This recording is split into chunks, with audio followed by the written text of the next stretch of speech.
Chapter 1 Cursed. His skin was on fire.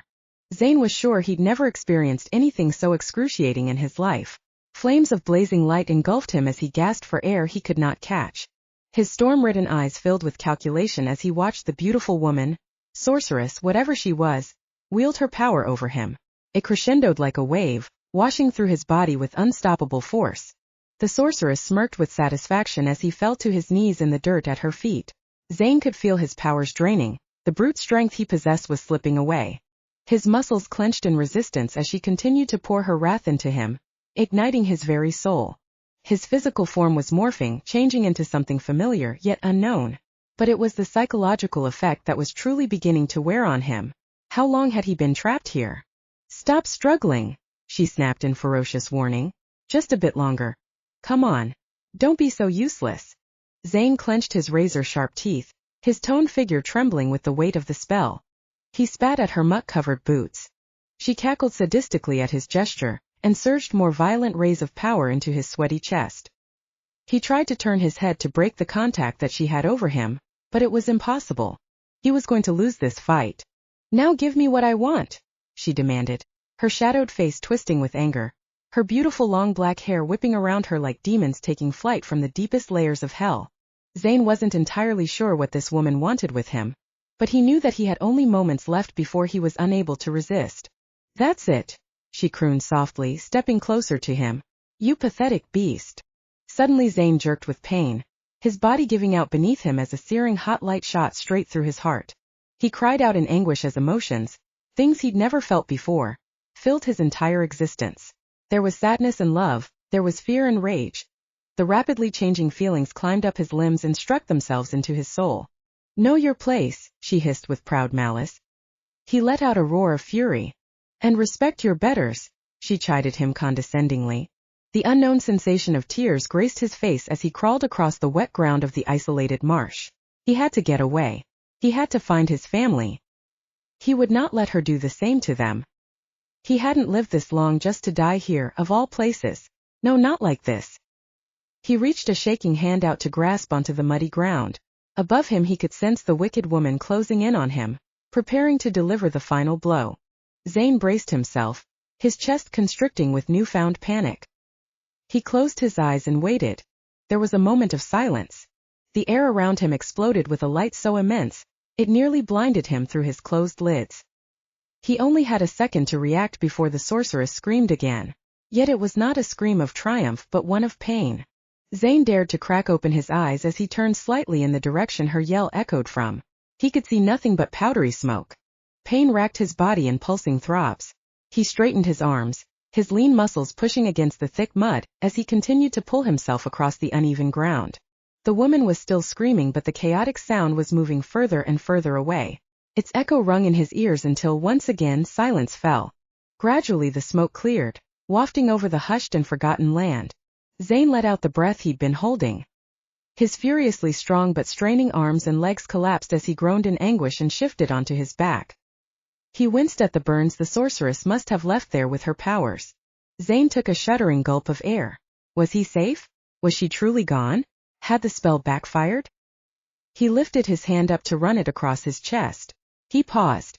The strange emotion of panic filled him once again. Where moments before he'd sensed relief, how strange. His smoldering gray eyes fell to his hand. He stared at it in shock. He clenched and unclenched his fist, flexing his wrist, but his claws did not appear. In their place were short, human-looking nails. His frantically pounding heart skipped a beat. He winced in pain as his fingers carefully felt the base of his neck. The small, near-invisible slits that allowed him to breathe underwater were gone. He bit down on his lip as hard as he could, noting that his normally sharp canines were dulled, as if someone had filed them down. The metallic taste hit his tongue like a blaring alarm. He reached up and ran his finger across his lips. Human blood. He forced himself up onto his elbows. Zane realized in that moment he was completely naked, and the black tribal tattoos that covered large portions of his body had also disappeared. Everything else in regards to his physical appearance seemed perfectly fine. After all, there were very few elements that distinguished him from being a human. And now they were gone. He was gone. Zane experienced a deep stirring in his chest, a rage that never once before surfaced from his cold and hardened heart. He'd never known any emotions but cool disdain and hunger for his entire existence. But now, the first-hand knowledge of empathy and a vast array of human emotions were suddenly bombarding his skull. These were the things that truly undid him in that moment. Zane staggered to his knees, his icy blonde hair, so light it glimmered like liquid silver, fell into his eyes. His high cheekbones stood out sharply as he clenched his cut jaw. He wiped away the blood slicking his full and firm lips. He rolled his muscles, feeling the lean sharpness of them. But the power beneath, the thing that made him most extraordinary, was gone. The sorceress had erased his magic, taken it somehow. She'd made him a useless human. A sneer of vicious loathing lifted onto Zane's handsome face, making his already intimidating looks that much more dangerous. The fury once again lashed against him as he trembled with the sudden need for revenge. He forced himself to his feet as he threw back his head and laughed with dark disdain at the skies. Zane vowed in that moment he would find whoever had done this to him and make them pay. That was the promise he swore at the ominous clouds gathering overhead. He could not handle the feeling of utter loss that wrapped around his heart and infused itself into his now crimson blood. Zane's vision went blurry and he hit the soft ground with a thud as exhaustion drove him to oblivion. Miles away, the sorceress stopped to catch her breath. She lifted her burnt fingers up to her eyeline for inspection. She frowned, biting her lip with the unfamiliar feeling of apprehension. A howl of fury sounded in the distance. She realized in that moment she had no idea what she'd done, nor what it would ultimately cost her. Chapter 2, Sera's dilemma. You are one of a kind, Miss Sera, one of a kind. You're too good to us unfortunates. Will we see you again next week, I hope? Sera smiled back at the hunched-over man, his arms filled with the fresh fruit she'd brought, his eyes alight with admiration and joy. Sera had to admit, there were few sights that made her happier. Of course. You know I come by at least once a week, Eli. You take care of yourself until then, she assured him as she patted the mangoes lovingly and turned to leave the Hastings shelter for the homeless. It was the last stop of her very long day. She took off into the early evening, her feet leading her through the winding and barren scape of the ruinous city she called home. It was a place that should have been abandoned, given up on long ago. It was difficult for most to make a life here. Sera began her work at 7 a.m. every morning, rain or shine, usually the former. It was the motivation that kept unpleasant thoughts and worries to the back of her mind. If I'm too busy to think, I'm too busy to be anxious, she would repeat often to herself. Sera's greatest investment and fulfillment in life was her charity work. She found it the most gratifying experience she could have ever hoped for. Her obsession with saving lost souls started at a startlingly young age. Or so my mother claims. The smallest, most insignificant creatures, to the highly threatening, dangerous beasts of mankind, both garnered her attention. It was never too late, in Sera's opinion, to make a change, to take a chance. It was the driving force of her entire being, and she took it quite seriously. Many in her own circle dubbed her as odd. The unfairly wealthy, unhappy and discontent with their own lives, always seemed to enjoy remarking on hers, as if they took especially vicious pleasure in taking down one of their own. My friends and acquaintances feel no shame in gossiping behind my back, even sometimes to my face. They claim it's too bad that a girl gifted with beauty is wasted behind garbage and labor beneath her status. Sera took a deep breath, attempting to calm her rising temper. Couldn't they see what their generational greed had done to her beloved home? Even as a child, Sera was not like the others growing up around her. She wasted no time on the frivolity and arrogance that high-class society so willingly offered her. To Sera, being born of a mother who was considered one of the most successful figures on the entire island, a real estate tycoon by her own right, was something of a hindrance. Sera had no interest in shopping, showing off, or socialite gatherings. Plus, she found most of the people who resided in her wealth bracket to be duller than damp moss. There's simply no challenge in that kind of life. No payoff. No gratification in leisure when there is so much work to be done, she mused as she wandered the desolate city. Having the resources to choose her own path in life led Sera to social work. She believed in it as she did the people of her city.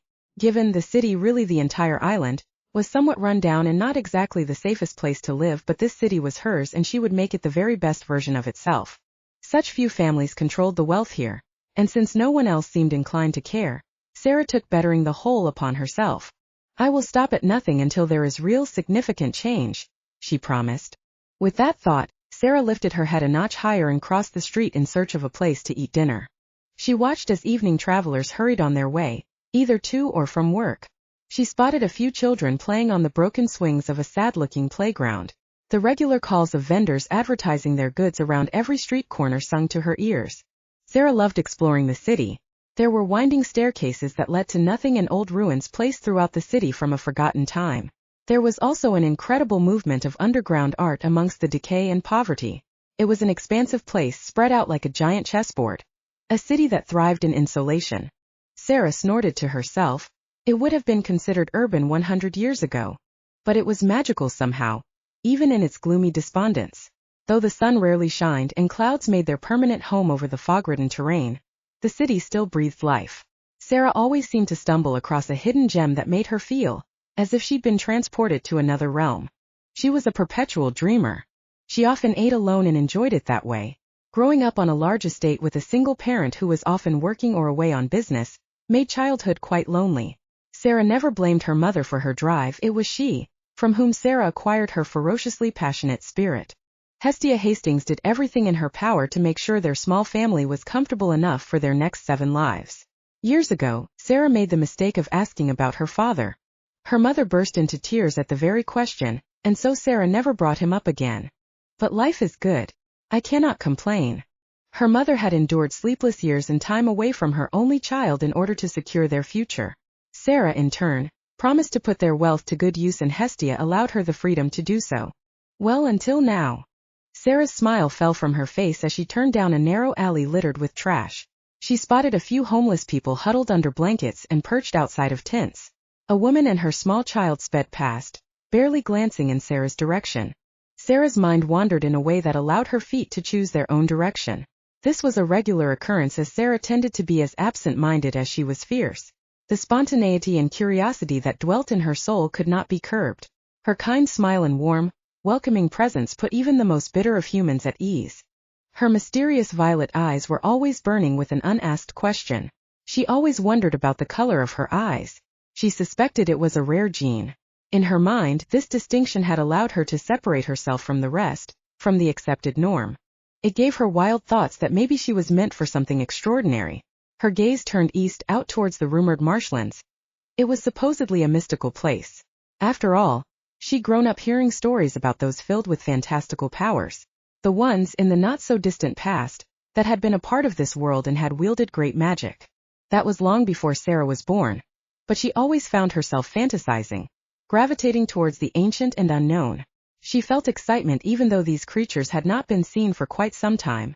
It is a real possibility that they are out there, hidden but not forgotten, waiting for someone like me to discover them. The last of the rush hour crowd made their way past Sera. She briefly imagined schools of fish swimming upstream while she fought her way against the current in the opposite direction.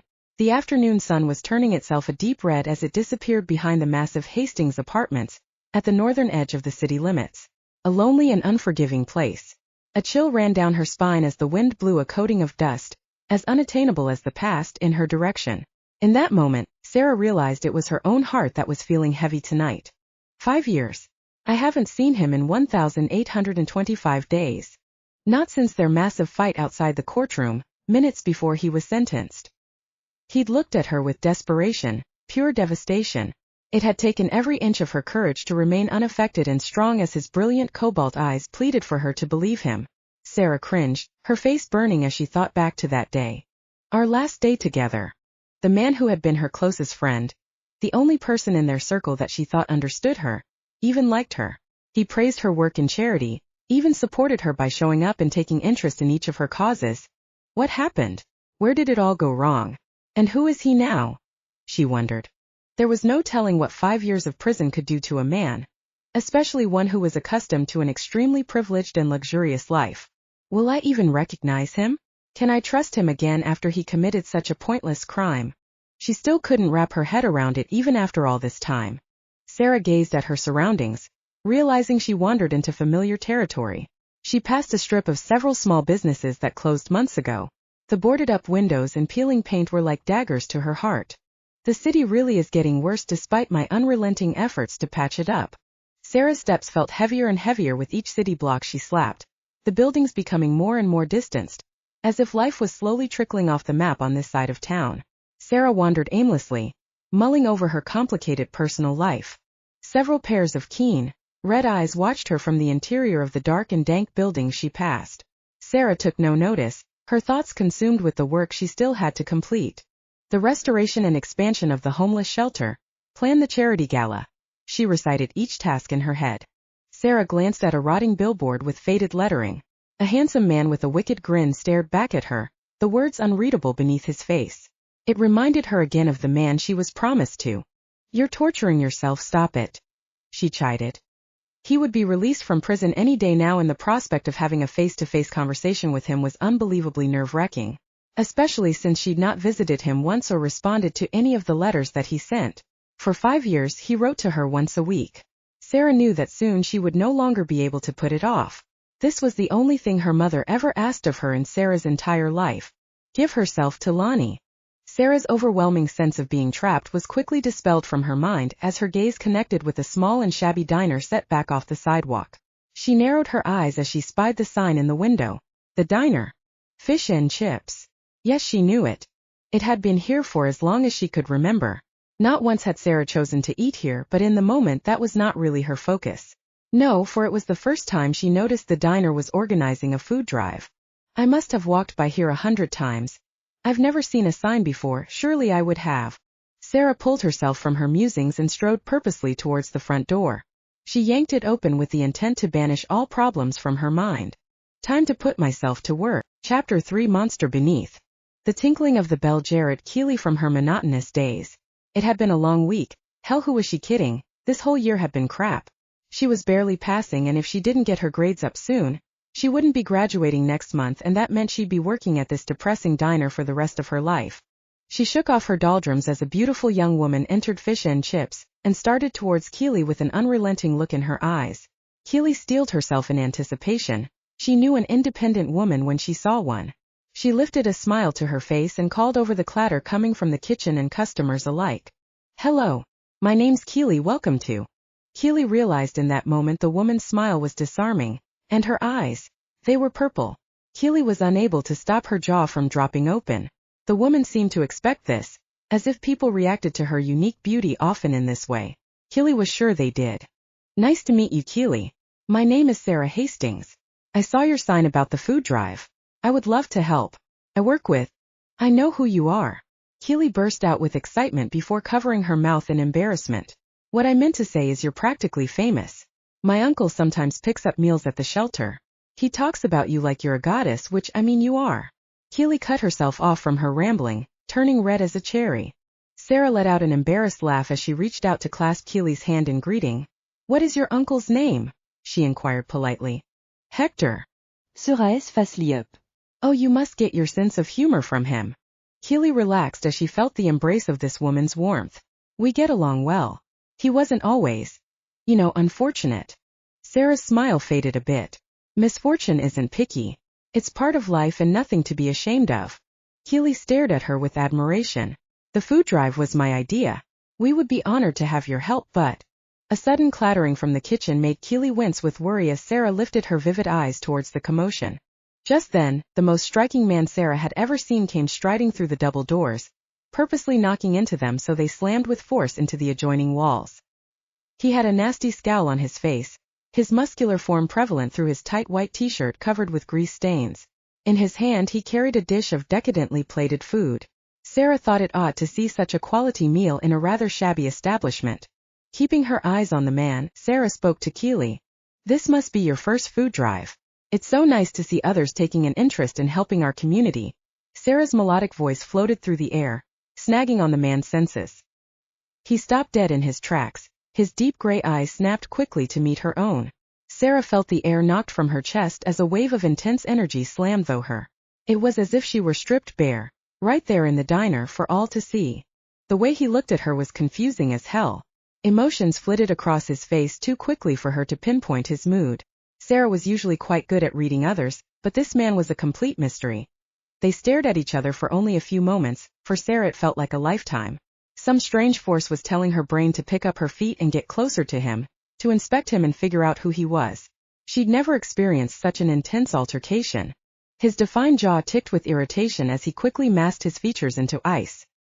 He gave her a haughty once-over before stalking to the end of the counter, and placing the food down in front of a customer. "Who's that?" Sera asked under her breath. Keely, her eyes also trained on the man, but with apprehension, answered her. "That's Zane.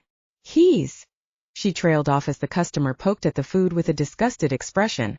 "How many times do I have to send this back before you get it right?" The customer raged, his face twisting with an angry scowl.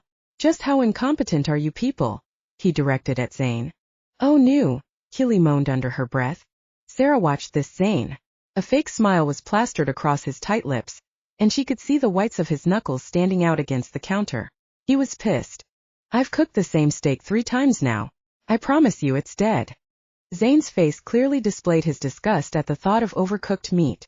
Sera didn't blame him. "I don't care," hollered the customer. "I told you I want it with absolutely no pink, you waste of space." Sera and Keely both jumped as Zane slammed his fist down onto the counter with absolute menace. Sera could feel his raw power and wrath ricocheting around the small space. "Well, that's how we serve it." Zane's growl was dangerous, his voice low and taunting. It sent a chill down Sera's spine. His words were tempting like a promise, full of wicked intent. His voice remained calm, but his body language was screaming at her to run for the nearest exit. Sera remained rooted to the floor, unable to pull her stare away from the unfolding conflict. Then he added with a cocky little smirk, "And if you don't like it, get out." It was only a split second before the customer upturned his entire plate onto Zane, flinging the food at him with spite. That was the moment. The act that would define the rest of Sera's complicated life. In one instant Zane was standing there, covered in gravy and steak. She blinked and in the next second, the man who she'd mistaken for a human was no more. 2-inch claws protruded from his fingernails. His sharp teeth bared as he stared down at the sticky food covering his flat stomach. Sera audibly gasped as she stumbled back and clutched onto the counter in surprise. Zane's eyes once again locked onto her with unrelenting fury. She took him in, unable to believe what she was seeing and not willing to look away. He was still ridiculously attractive for someone who looked ready to commit murder, even with the strange anomalies that Sera automatically recognized as not being human. He was animalistic, possibly dangerous. Sera took a deep shuddering breath. As a kid, she'd spent hours and hours poring over old tomes in her mother's library, and had therefore memorized the different magical creatures she might encounter. And she knew in this moment that was exactly what she was looking at. Some kind of monster. Sera's eyes moved around to gauge the reaction of the others. The enraged customer had already gotten to his feet and cursed at Zane before storming past her towards the door. Some of the other diners were avoiding eye contact and Keely was frowning with growing annoyance. Sera could still feel Zane's wicked gray eyes on her, like hot coals burrowing into her skin. She felt as if she might die from the tension and forced herself to once again meet his stare. She blinked. There was no sign of the fangs and claws she'd only seen moments before. Sera shook her head in confusion as he came stalking towards the two of them. Sera felt a spark of heat rise quickly through her stomach and into her throat. She took another step back. "Did you see?" she began to say to Keely just as Zane turned a hard right and slammed back through the kitchen doors with one more heated look in her direction. Keely waved her words away with a defeated sigh. "Happens all the time. That man cannot control his temper." Sera frowned. "Man? Surely not. Zane's not all that bad. Just miserable like the rest of us trying to scrap a living. It doesn't help when our customers are absolute monsters." Sera nodded absent-mindedly as she watched Zane's well-muscled back disappear behind the swinging doors. She swept another look around the diner. Everyone had returned to their business as if nothing extraordinary occurred. Surely at least one person would have screamed at the sight of those sharp teeth and vicious-looking claws. But no. What did this mean? Was she the only one who saw it? That brief glimpse of the monster underneath the man? Who was he? Anyway, Keely continued on, looking much more at ease now that Zane had retreated back into the kitchen. "What I was trying to tell you before is that the food drive was last week." She looked dejectedly at Sera.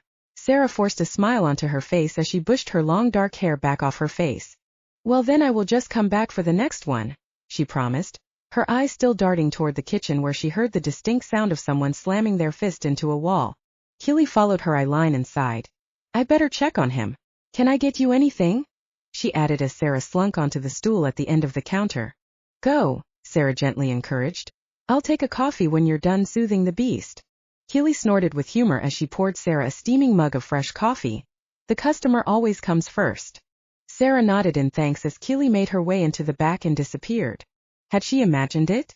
Had she spent too many hours poring over monster stories? Had the lack of sleep or the anticipation of seeing Lonnie finally gotten to her? Sera brooded over these questions as she glanced around the diner, sipping her hot coffee. Her curiosity was raging unchecked. There was only one way to know for sure, and that meant that Sera had to wait. She vowed not to leave fish and chips until she had answers. Chapter 4 First Contact. Hours passed yet Zane did not emerge from the kitchen for the rest of the night. Sera remained seated at the counter, ordering cup after cup of coffee as customers left and new ones arrived. Keely chatted with her when she wasn't busy cleaning up, serving food and taking orders. Sera felt for the young girl. She was clearly exhausted and overworked. Sera frowned, especially after having to deal with Zane. By the time the clock reached its hands for midnight, Sera convinced herself that whatever she'd seen had been a trick of the mind, another instance of her wild imagination taking flight. But for some reason, she insisted on getting one more glimpse of Zane to reassure herself of her own sanity. Yes, that was it. Sera hadn't realized she was the only customer left until she glanced at the sign which displayed the diner's hours. She jumped off the stool with a start, apologizing profusely to Keely, who was looking dead on her feet. No problem, are you kidding me? You made my double shift 1,000 times more bearable, she insisted with a tired yet genuine smile. I'll get out of your hair, Sera promised as she threw down a very generous tip, her eyes searching the space between the kitchen doors. The clatter of dishes being stacked met her ears. He was still back there. Thank you again for the delicious coffee. I'll stop by soon to discuss the possibility of another food drive, if you're interested. Keely slapped her hands together with glee. That would be wonderful, thank you, Miss Hastings.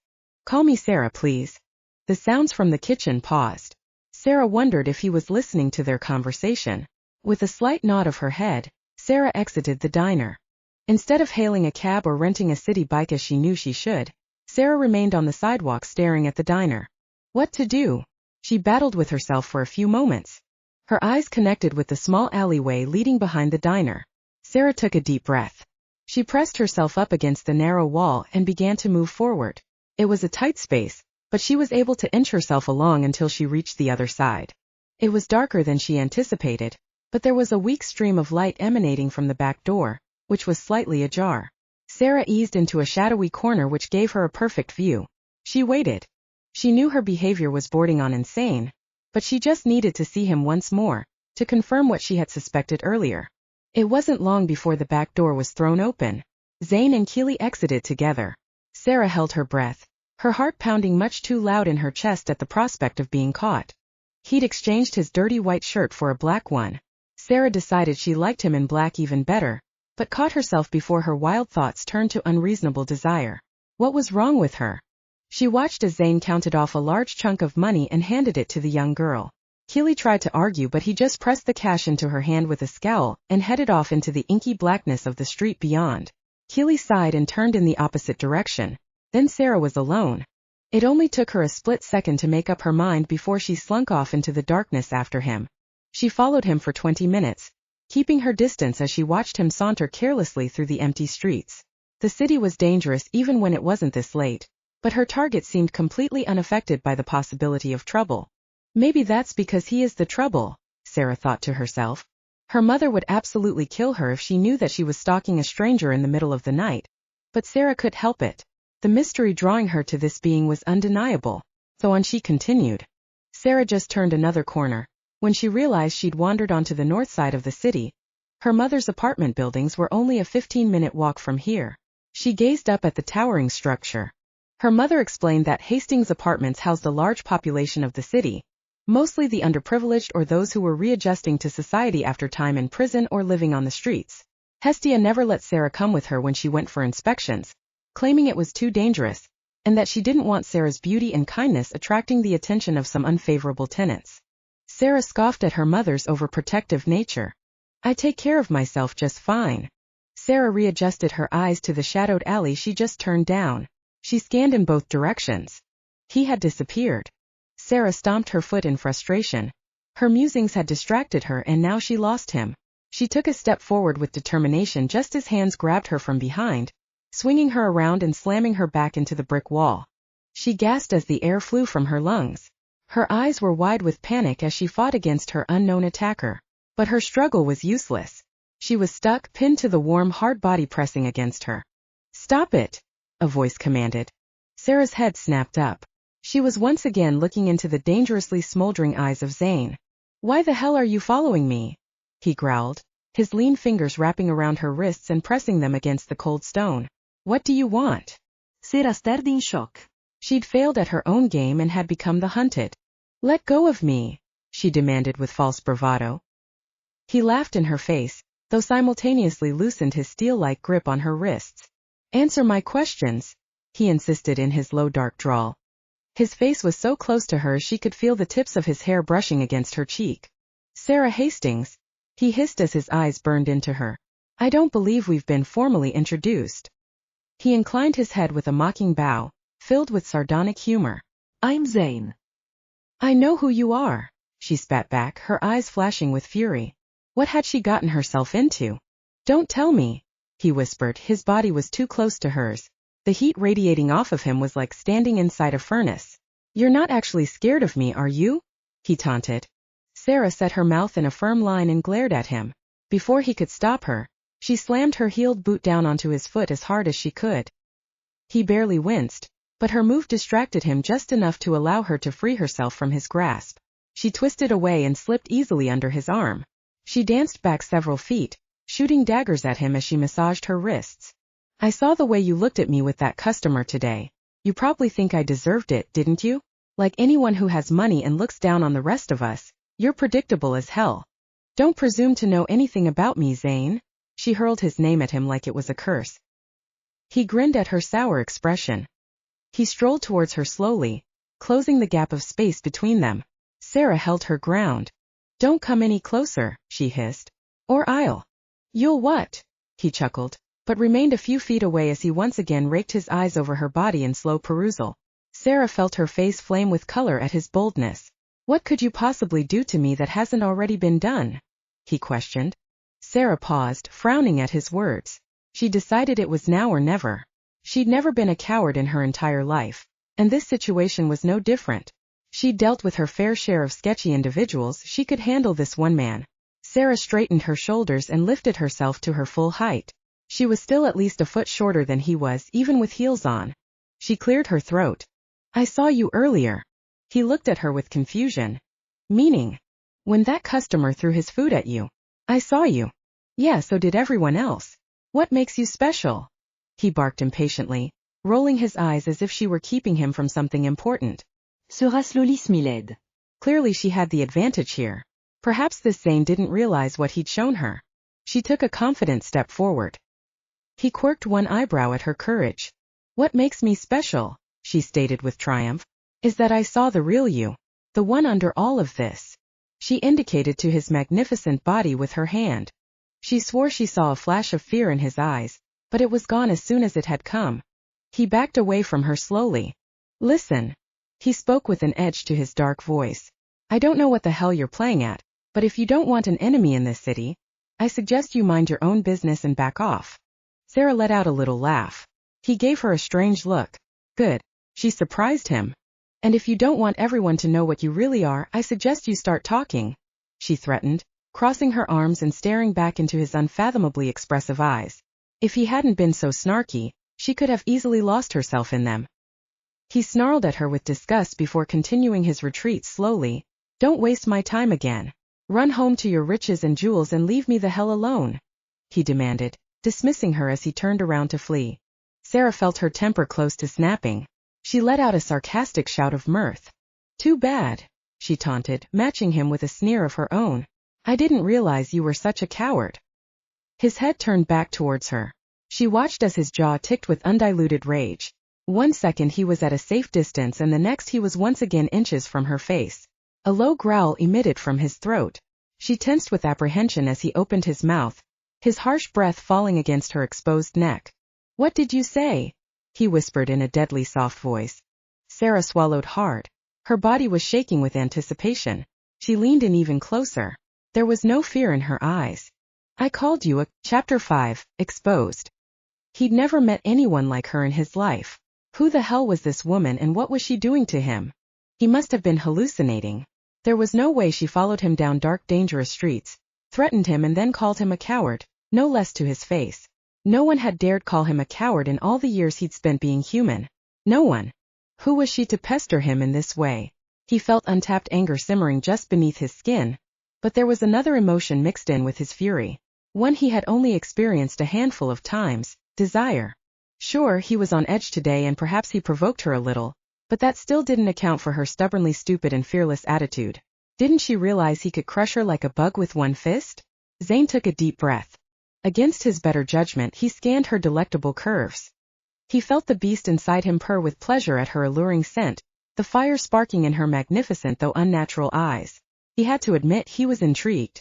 If he was being honest with himself, he'd felt a pull to her the second she walked into the diner, but never in a million years had he expected her to actually pursue him like this.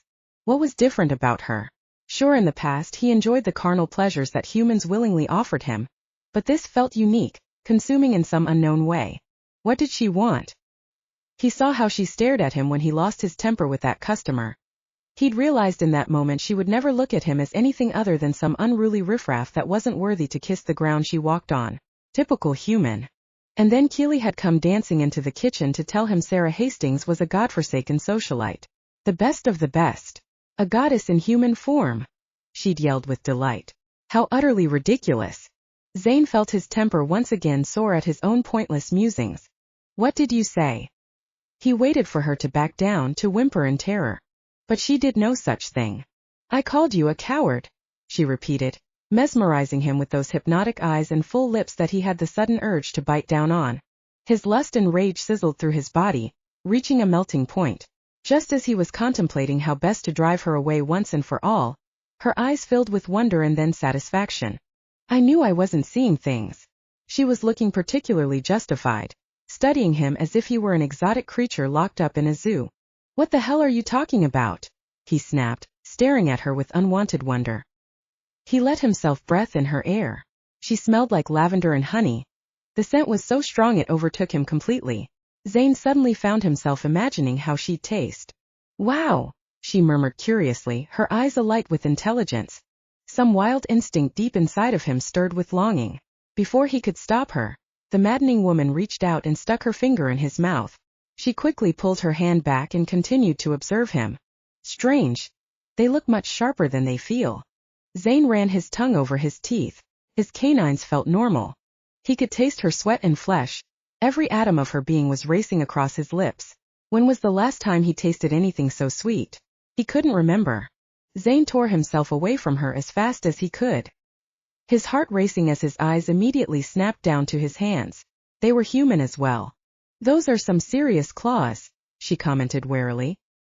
His mouth parted slightly at her words. And that's new too, isn't it? She questioned, pointing to the sleeve of his shirt. The tattoo, I mean. Zane lifted his shirt, exposing his defined abdomen. The large black tribal markings that used to take up the entire right side of his torso and upper arm were not visible, though he could feel his skin burning where the rest of his tattoos used to be. He stared at her in shock. His hands flew next to the space right above his collarbone. There were no slits there, the ones that once allowed him to live both on land and in water. He hadn't felt them in 40 years. Goddamn how he missed the water. His home. Deep anguish filled him to the point of insanity. He was hardly aware of her gasp as he pulled out a small knife and made an incision on the inside of his arm. His blood ran red. Why is it black? He lifted his head and looked into her eyes. You can see me? He asked quietly, unable to believe what was happening. Yes, she insisted, taking a tentative step forward. What are you? She asked, her eyes wide, her lips parted with sweet anticipation. Zane was thoroughly pissed to hear that her voice was not laced with 1 ounce of fear. What does it look like? He snarled. Before he could contemplate this most extraordinary occurrence, she was once again rapidly speaking. You didn't notice, did you? She asked, moving closer to him as if she'd love nothing more than to dissect him under a microscope. Zane backed away, suddenly wary. This is who I saw today when that customer treated you like crap. I knew I was imagining it. I've been waiting for this moment for years. She finished, more to herself than him. Wow, she repeated, her voice filled with amazement. No wonder she overreacted at his outburst this afternoon. He laughed without humor. She continued to stare at him. Zane could not detect one note of disgust in either her tone nor her eyes. How many times in one night was she going to shock his system? He needed to calm down. His natural form hadn't broken free, so why could this random woman see what he could not? His true self. His body hadn't changed in 40 years, neither with age nor back to its original form. This had never happened before. Why now? Why her? What the hell did it mean? He was so caught up in his thoughts, he didn't notice that she crept closer until she was once again inches from his face. He relished all of the nasty quips he could hurtle her way, or better yet, scare the curiosity out of her with one swipe of his claws. Claws he could neither see nor feel. It infuriated him. But then she did something that had Zane's heart nearly exploding out of his chest. She reached up and touched his face. Her fingertips were smooth against his cheek. He was frozen, unable to break her penetrating stare. Anxiety and dread threatened to overwhelm him. She knew his secret. What now? Calm down, she carefully directed. Breathe. He did as she said. They stayed like that for several moments, staring into each other's eyes. Finally, after what seemed like decades, she pulled her hand away with a small smile. There. Sera Hastings.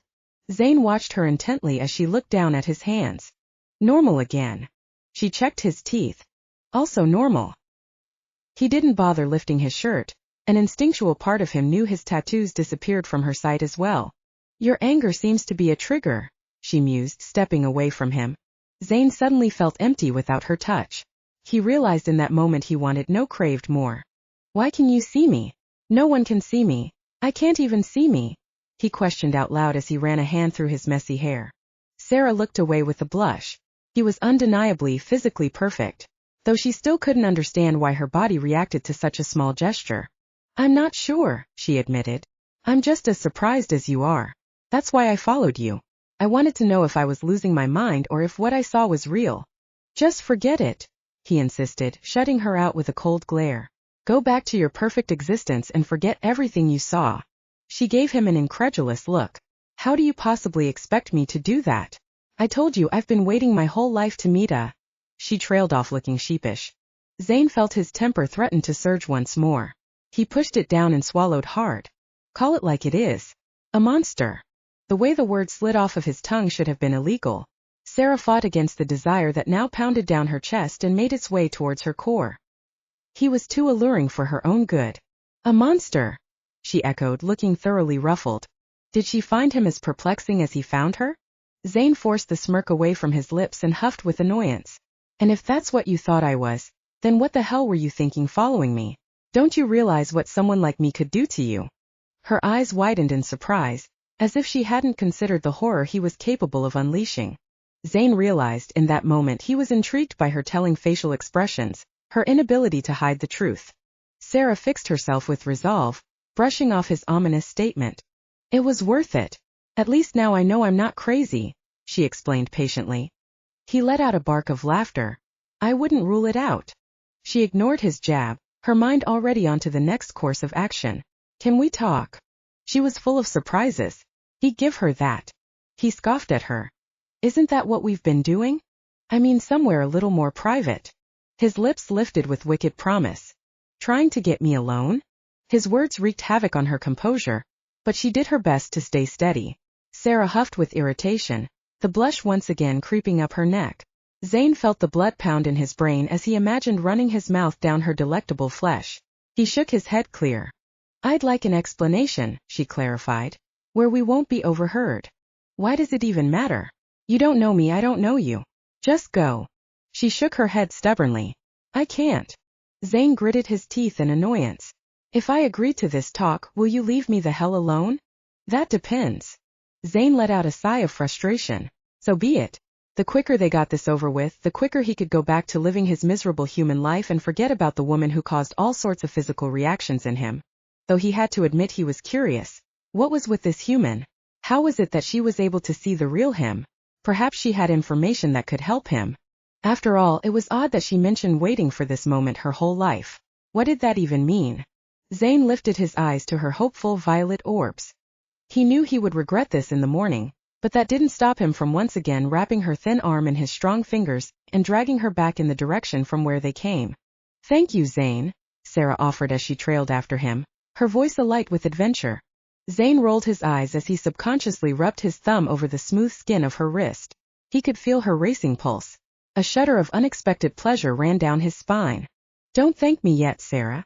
Chapter 6, Sundays and Secrets. He led her through the back door of the diner. The moonlight poured in spectacularly through every window, throwing Zane's handsome features into full relief. Sera spent their walk back examining his straight nose, full lips and perfectly defined cheekbones. She was thankful for the cover of dark, as she recalled that she was unable to stop herself from reaching out and feeling his skin. Zane pointed towards a booth, muttered something about food and disappeared into the kitchen without another glance in her direction. Sera sent her mom a quick text letting her know where she was. A late meeting with a client. She then sat perfectly still with her hands clasped in her lap. With Zane finally out of sight, she could allow herself to breathe and consider all that transpired in the last hour. She felt a chill run down her spine that had nothing to do with fear. She was sure he must have sensed it, felt it as well, the wildfire that he ignited inside of her body. She saw how he looked at her, and she wondered briefly if his inclination to kiss her was greater than it was to kill her. Sera jumped as Zane slammed through the kitchen doors, his mouth set in a grim line as he placed a gigantic hot fudge sundae on the table, with 2 spoons. He slid into the booth opposite her and sighed with irritated resignation as his keen eyes gave her an inquisitive stare. "You must be hungry," he insisted, lifting the spoon now covered with whipped cream into his sensual mouth. He watched as her eyes slid to his lips. He licked them before gracing her with a devastatingly charming smirk. He was a deviant, a true devil. Sera's gaze darted away as she reached for her own spoon, shoving a mouthful of chocolate ice cream into her mouth. It was ice cold and delicious. She wished it would cool the fire coursing through her blood. She cleared her throat. "It's good. Best thing about being human. Actually, the only good thing about being human." She raised a questioning brow. "The food," he grinned. Zane wasn't sure why he was acting so erratically. Perhaps it had been her warm hand in his as they set out across the sleeping city. Maybe it was the hopefulness that came with knowing something had finally changed in his monotonous existence. Or was it that he now had someone he could share his secret with, the relief that he was no longer alone in this? The person sitting across from him might be the one to lead him back to himself. Zane scoffed. He was daydreaming. This could be some plot that might once again lead to his downfall. He'd have to be careful with her. He could not allow her beautiful figure to disarm him, no matter how much he desired to feel her naked skin pressed against him. Zane shook his head, his mouth turning into a lazy smile. "So what is it that you're so curious about, Sera?" The way he drew out her name sent a little tingle of pleasure through her chest. "Is that why you're a chef?" she asked. He threw her a bored stare. "Because you like human food so much? It's the only thing that's kept me going." She laughed at how serious he was. He raised an eyebrow in question. "Anything else?" "Well, how exactly? I mean, you can't be both a human and a—" She paused, her brow furrowed. "Isn't there another name you go by? I hate using such a general and tasteless word to describe you." Zane couldn't have been any more shocked than if she told him she was going to tap dance naked on the counter in nothing but a fish and chips hat. He snorted at the visual. When he looked up again, she was frowning at him. "The technical term for my species is finder." Fin d'or. She rolled the word across her tongue. Zane bit down on the spoon to keep himself from saying all the wicked things that were racing through his mind. "What does it mean?" "It means I was once a water dweller. I spent most of my life in the ocean." "That explains those slits that appeared on your neck." She nodded along with understanding. Zane blanked. She was more perceptive than he originally thought. Before he could tell her so, she opened her mouth again. "I've read about plenty of magical creatures, but I've never heard of finders. Why?" "We are one of the most ancient of species. It's been thousands of years since our kind has interacted with humans. We prefer to keep to ourselves, so there is very little knowledge that a human like you would be able to find." "What do you mean, a human like me?" "Ignorant." "Excuse me. Why do you even care what I am? What's with you? Are you obsessed with danger? Or are monsters your kink?" She turned bright red. Zane wasn't sure if it was from embarrassment or rage. "I care because even though you seem to think the worst of me, and judge me based on whatever it is you think you know, I find worth in all creatures. Not just myself. Actually, I think humans are one of the most misunderstood, resilient and capable species to have ever walked this planet." "Then why do you spend so much time helping them?" Sera felt herself go on the defense. "It's who I am. I'm only one person, but I vow to leave this world a better place than I found it." She met his eyes with righteous fury. He laughed in her face. "Stop judging me. Make me." Sera leaned towards him, The forgotten ice cream was beginning to melt and pool on the table. You sure have a lot to say about humans. Funny, I wonder if you hate us so much because you are one yourself. That slapped the look of arrogant satisfaction off of his face. Sera smiled grimly. He leaned even closer. She could see sparks of light deep in his eyes, emotions beckoning to her. His voice was low when he spoke. Do not mistake my appearance for what I actually am. A dangerous note lay hidden beneath his cool demeanor. I was trapped in this body, cursed by a deranged sadistic sorceress. I have spent years trying to find a way to escape from this nightmare. It's never ending. I couldn't die if I wanted to. So don't presume to know the first thing about me.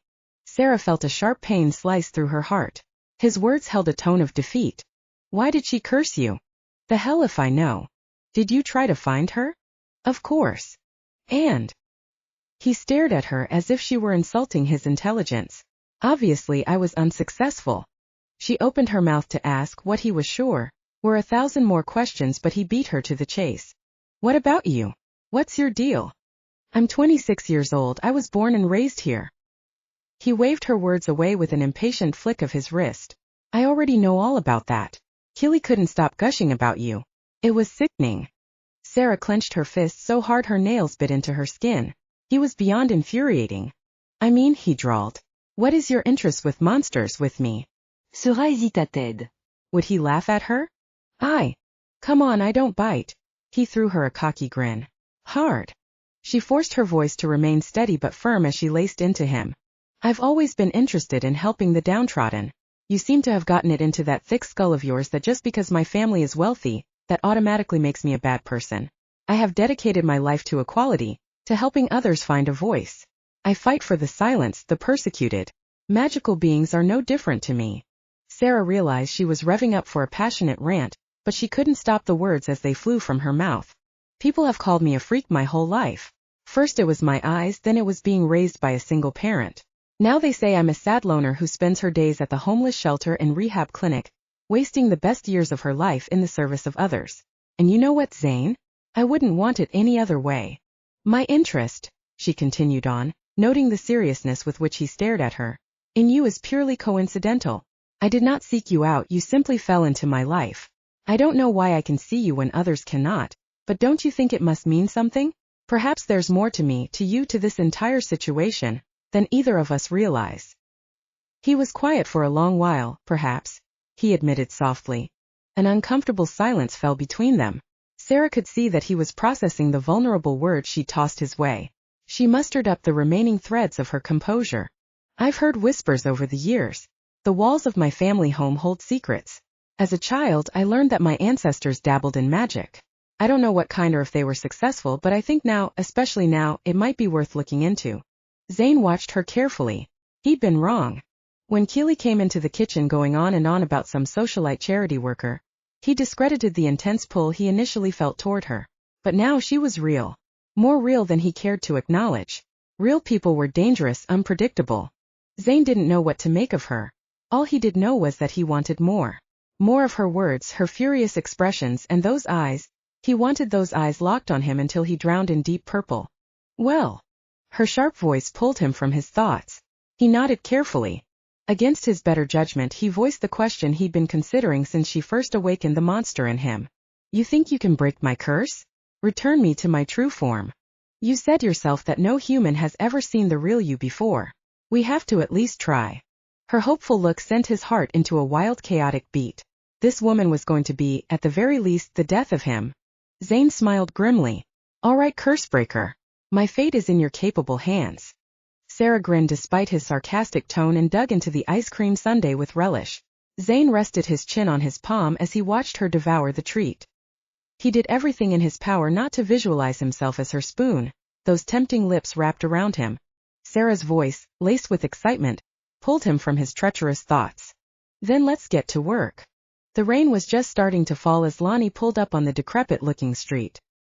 He'd gone to Sera's only to be informed she was at a diner near the north side of town.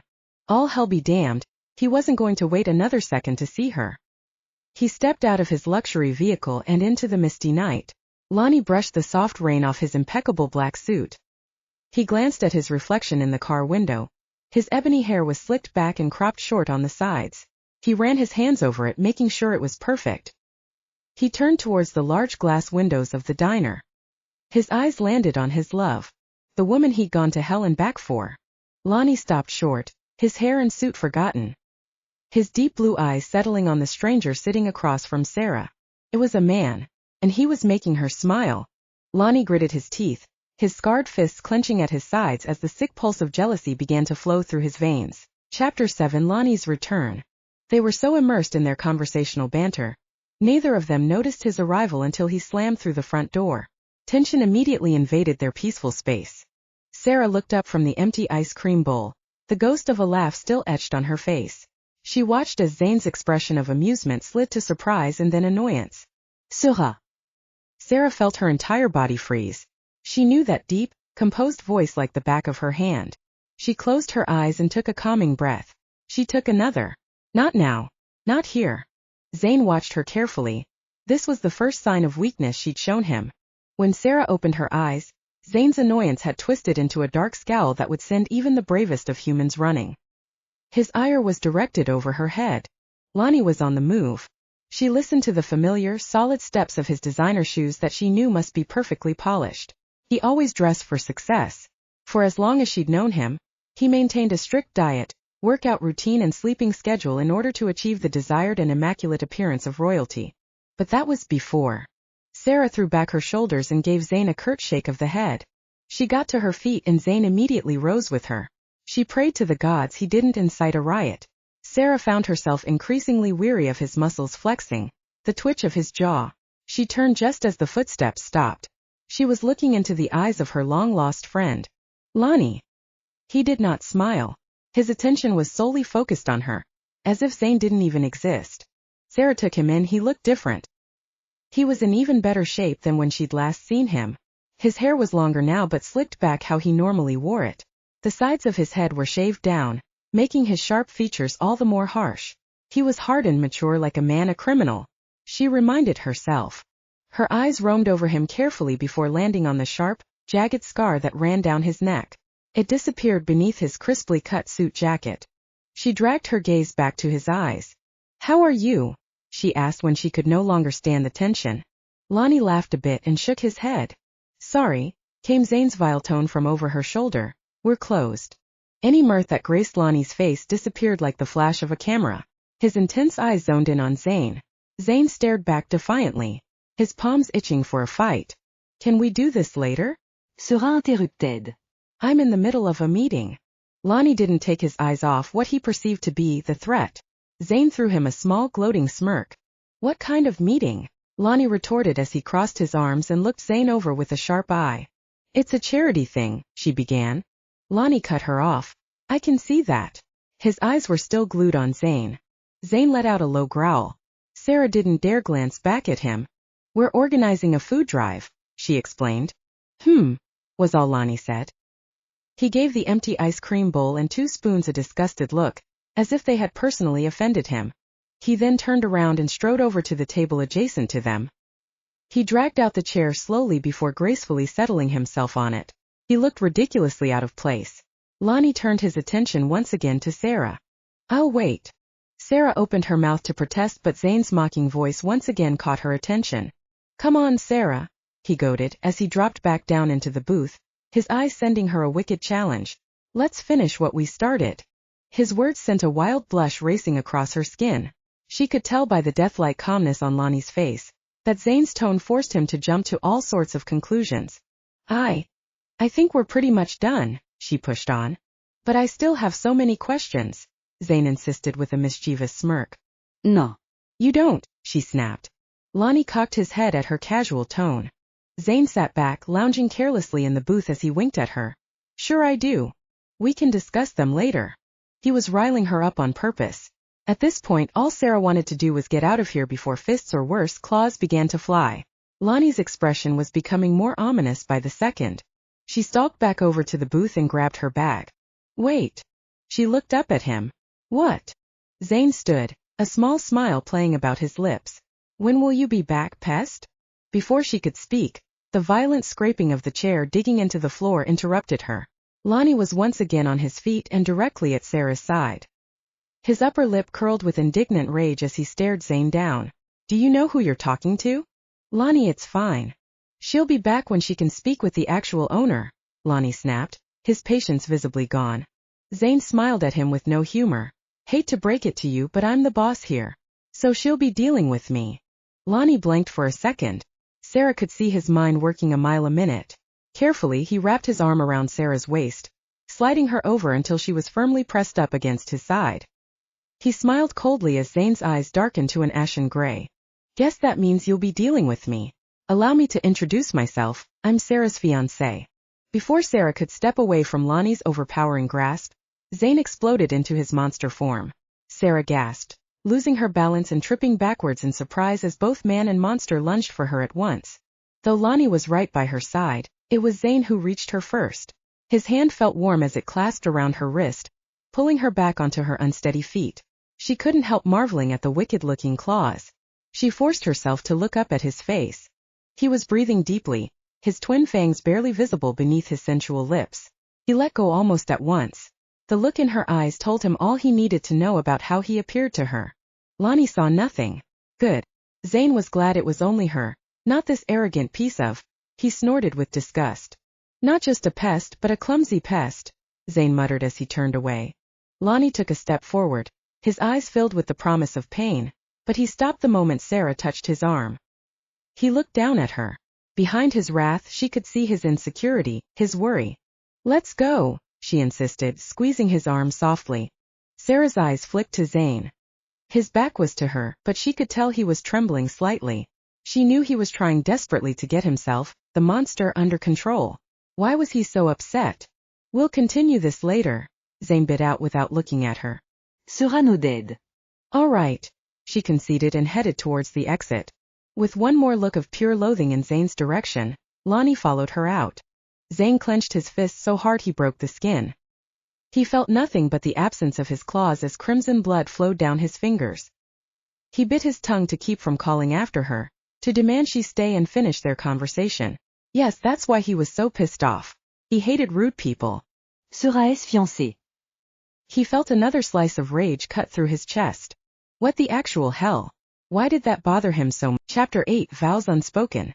It was almost 2 a.m. by the time they reached the long winding driveway that would take Sera up to the main house of her mother's vast estate. Lonnie parked the car in front of the wrought iron gates. She waited for him to put in the code. It had never been changed. But he didn't move, he just sat staring forward, his hands gripping the steering wheel tightly. Sera spent the ride from the diner contemplating all the awkward and horrible words that would surely fly between them. She mulled over their past, the fighting, the accusations, the deep betrayal and hurt. She couldn't bring herself to initiate the conversation. Besides, Lonnie didn't seem ready to talk after their disastrous reunion in the diner. No thanks to one devious finder who'd done everything in his power to throw fuel on an already blazing fire. Sera twisted her hands in her lap as she stared out at the now pouring rain. The weather was as dismal as her mood. The scent of Lonnie, his car, his clothes. It was all so familiar that Sera allowed herself a brief moment to bathe in the nostalgic essence of the past. But all that had turned to dust now, her feelings, her hopes and desires for a life with him gone. Her eyes slid to the man in question. He seemed to be thinking along the same lines. His mouth was tense, a grim and unapproachable air encasing him. He was in deep thought. She felt as if she should explain the situation with Zane, but then she remembered the hurt he caused her. How he lied to her. She straightened her spine with an annoyed huff and reached for the door. Sera. His voice hit her like a speeding train. It was low and filled with longing. She raised her eyebrows and slowly turned to look at him. A cool detachment plastered across the heartbreak she wished to conceal. Who is he? His quiet voice sounded worse than screaming to her ears. Does it matter? She scoffed. He met her gaze suddenly with his piercing stare. To me, yes. Not that I owe you an explanation at all, but he's a client. Just as I said. I would prefer not to repeat myself in the future, she huffed. He nodded carefully and frowned down at his hands. Noted. Was there something else? Like maybe a hidden explanation or a sincere apology? She added in her head. I missed you, he murmured softly. His confession was the most ironic caress. Before she could respond with a snarky retort, he turned his eyes on her. She felt her chest ache in response. The pain she carefully concealed for these last 5 years came raging back to the surface. Sera, I missed you every day. She tore her gaze from him, not willing to let him see how thoroughly his choices had destroyed her. You wouldn't have had to miss me at all if you'd never done the unspeakable things you did. He nodded, squeezing his eyes shut as he rubbed his brow with what she could only describe as boiling guilt. Haven't I paid enough for my sins? Will you never forgive me? His voice was raspy with regret. It's not about forgiving you, Lonnie, she sighed with frustration as she pushed her silken hair back off her face. It's trusting you I have an issue with. What can I do? How can I make it up to you? He watched her like a riveting piece of film. I don't know if you can. Sera, please. He reached for her hand, twining his fingers through hers as he brought her palm up to his lips. He rested his mouth there, his eyes closed as he squeezed her fingers tightly. Was he praying? What happened? Why did you do it? She asked as she forcefully pulled her hand away from him. I don't have the answer you want to hear, he admitted, still staring at her hand. He turned his body towards her with need, his eyes never leaving her face. Out of all the people in this city, I thought it was you, she whispered, her voice breaking with emotion. I thought you were different than the rest. Sera, I am. You're not, she yelled as tears flung themselves onto her cheeks in worship. You were my best friend, the only one I could see myself enduring, sharing this life with, and you betrayed me. I swear, Sera, if I'd known what this would cost me, I would have never. That's not good enough. You hurt a lot of people. I dealt with my own heartache, but those you stole from? You ruined so many lives. Destroyed families, small businesses, children's futures. And for what? Tell me, she demanded, her eyes light with fire, blazing at the injustice.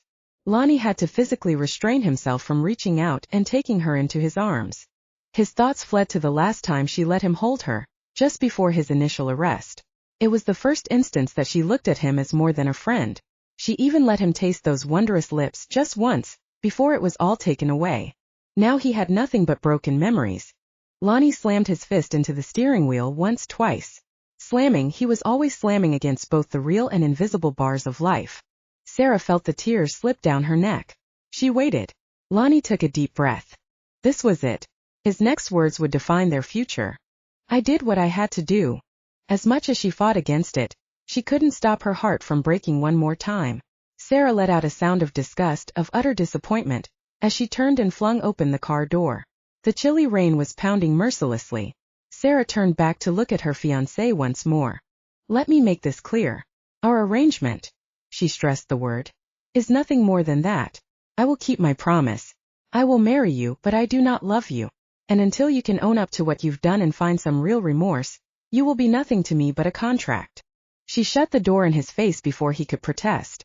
Lonnie watched her walk away one more time. His jaw ticked once. Just once, before the steering wheel turned into the face of that prick from the diner. And Lonnie's only outlet was to relentlessly battle his car instead. What was he to her? Slam. Why did they seem so comfortable together? Slam. Did she want him? Love him? Slam. Slam. Slam. Lonnie ignored the blood pouring from his freshly ripped open knuckles as Sera disappeared into the forsaken night. He sat there a long while contemplating the horror he endured, only to find his way back to her, and to lose her. Again. He waited years for this night. He dreamt about it obsessively. There was no way he was going to give up on her now. His first order of business was to eliminate the competition. Chapter 9. Ancestral Scheming. Sera closed the library doors with a soft thud. Her hair was still dripping from the rain, but she considered herself lucky. First off, she made the mile walk up to the house in the dense fog quite quickly. This could have been because she was unbelievably furious about her reunion with Lonnie. She pushed him to the back of her mind. Secondly, she avoided any encounters with her mother's staff or Hestia herself, and therefore did not have to answer any complicated questions. Sera carefully worked her way through stacks of rich mahogany, her fingers gliding over the leather-bound books with reverent adoration. She allowed her intuition to guide her as she wound her way into the shadowy depths of the literature maze. Sera's mother was a night owl in the most extreme sense. She kept especially strange hours in her older age. Now that their wealth was secured, Hestia turned her attention to other personal matters. Sera never prodded or questioned her mother's pastimes. She figured if she wanted to share she would. The same went for Sera. Her mother never bugged her about where she went or how late she stayed out.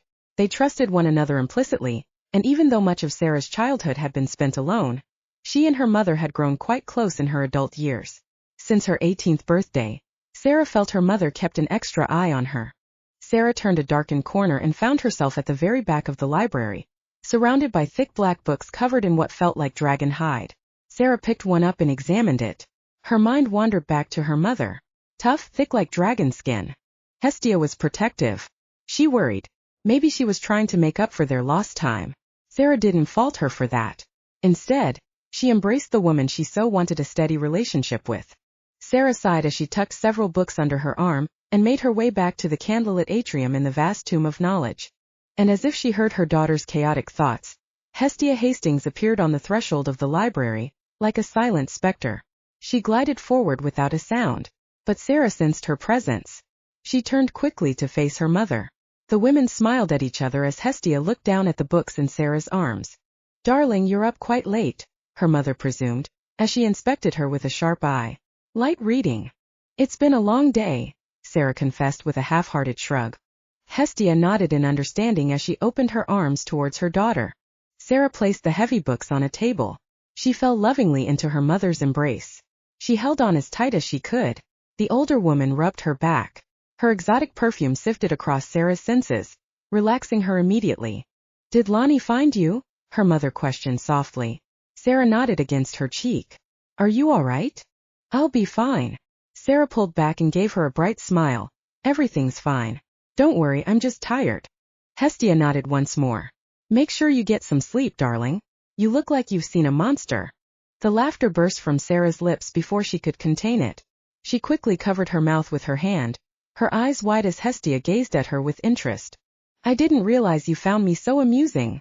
The older woman pursed her lips with muted hilarity. Sera replied with a small nod of her head. Hestia once again gazed down at the books her daughter had pulled from the bowels of the library. "Anything I can help with?" Hestia inquired, her eyes alert with curiosity. Sera knew the look well. It was one she often wore herself. "Well," she began, trying to figure out the best way to broach this subject. "I was curious." Her mother's mouth widened in a mischievous smile. "Indeed. That trait flows in your blood." Sera couldn't stop the image that flashed in her mind of Zane, cutting his arm open, bleeding out to her. Zane staring deeply into her eyes. Sera shook her head, pushing down the heat that rose up inside of her. Hestia cocked her head to the side, inspecting her daughter with rapt attention. "So spells?" she questioned. Sera glanced down at the books. "A side project," she insisted. "Mother, is it true our ancestors had powers?" "You mean magic?" "Yes." Hestia looked at her strangely. "Why do you ask? Do you know much about them? For instance, what kind of magic they possessed?" Her mother's face turned more serious than she'd ever seen it before. "Are you?" She lowered her voice and looked around the deserted library. "Experiencing something?" I'm fine," Sera promised, unsure why she was unwilling to divulge this secret to her mother. Perhaps because it was not her secret to tell. When Hestia continued to stare at her with concern, Sera tried to explain. "I'm just doing some research for a friend," she added. Hestia nodded with understanding as she reached out and ran her fingers through Sera's hair. "Then I'll leave you to it. If you need anything, I'll be in the study, don't work too hard." With one last smile, she turned and exited the library without a backward glance. Sera stood there feeling puzzled. She looked down to the books at her side. She took a deep breath, attempting to clear her mind of Lonnie and her mother and every other mundane event that came her way. No, she would not sleep tonight, but that didn't matter. She had found a true purpose. She was going to save a life. The sun was just rising through the ornate stained glass windows when Sera finally laid her head down in front of the stack of books she spent the last 5 hours searching through. Behind her exhausted lids swam spells and rituals and ruins, bright bursts of color discovered in dusty old tomes leading her down a rabbit hole of monsters and magic. Why were these books even here? What did her mother know? There were so many possibilities that could diagnose Zane's curse, and the antidotes were even more vast than the curses themselves. She spent an hour reading about human sacrifice, another on summoning elemental powers, and one that involved days of sexual expression between the cursed and the spellbreaker. Sera's face flamed as she imagined such a scenario with the finder who was depriving her of some much-needed sleep. She required more knowledge, more details from Zane. It was the only way for her to piece the puzzle together and discover how to release him. Sera hadn't paused to consider what that would mean, and as she pondered, she decided it didn't matter. Regardless of the strange connection between them, nothing would come of it. She was doing this to help a fellow citizen in need. She was pursuing this path to prove that she could and would succeed in freeing him. It was the right thing to do. Is that all? Her subconscious whispered to her knowingly. A cloud of dust encompassed her last thoughts on the matter as Sera shut the ancient text on sex magic with a deafening thud. She pushed it away and laid her head on the table. She would worry about it later.